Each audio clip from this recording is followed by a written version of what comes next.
ఈరోజు betting apps పెట్టాము, celebrities వీళ్ళంతా వచ్చారు.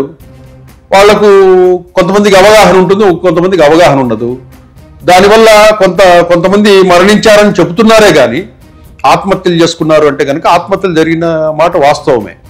కానీ ఇక్కడ ఆత్మహత్యలు చేసుకున్న వ్యక్తులు కానీ వాళ్ళ బంధువులు కానీ ఎవరైనా కంప్లైంట్ చేసి ఉంటే ఈ యాప్ వల్ల, వీళ్ళు ప్రమోట్ చేసిన యాప్ వల్ల నేను గేమ్ ఆడేసి నా డబ్బులన్నీ పోగొట్టుకున్నానండి, నా మరణానికి కారణం వీళ్ళనో ఏదన్నా ఎవిడెన్స్ ఉంటే ఈ కేసుకు బలం ఉంటుంది. కంప్లైంటర్ లేడు.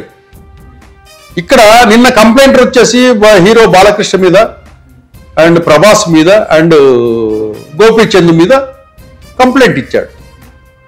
వీళ్ళు ఒక షోలో ఆ యాప్ను చూశారంటే ఆ యాప్ను చూసి నేను యాప్లోకి వెళ్ళాను. వాస్తవంగా బాలకృష్ణకు ప్రభాస్కు వీటికి సంబంధమే ఉండదు ఆ యాప్కు. ఓకే. ఎందుకంటే వాళ్ళ స్క్రీన్ మీద ఎవరున్నారు, ఆ ప్రోగ్రామ్ ఎవరు వాళ్ళు మాట్లాడుకుంటారు. అవి ఎంతవరకు బాలకృష్ణ కానీ ప్రభాస్ కానీ ఏం చేస్తారంటే ఆ షోలో గెస్ట్లు ఎవరు, యాంకరింగ్ ఎవరు చేస్తారు, ఏం ప్రశ్నలు అడగాలి, ఆ షోని ఎట్లా మనం అట్రాక్టివ్గా మలచాలని అక్కడి వరకే ఉంటుంది. కానీ స్క్రీన్ మీద ఏమేమి యాప్లు ఉన్నాయి, ఏం వెబ్సైట్లు ఉన్నాయి, ఏమి తిరుగుతున్నాయి బ్యాక్ ఎండ్ లో స్క్రీన్ లో అనేది వాళ్ళకు తెలియదు. ఆ ప్రోగ్రామ్ ప్రొడ్యూసర్ వాళ్ళు కారణం అవుతారు తప్పితే బాలకృష్ణకు ప్రభాస్కు వీళ్ళకి సంబంధం ఉండదు. ఎందుకంటే దీన్ని చెయ్యండి అని చెప్పి వాళ్ళేమి చెప్పరు కదా.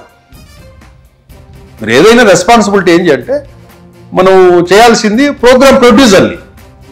ఇక్కడ ఇంకో విషయం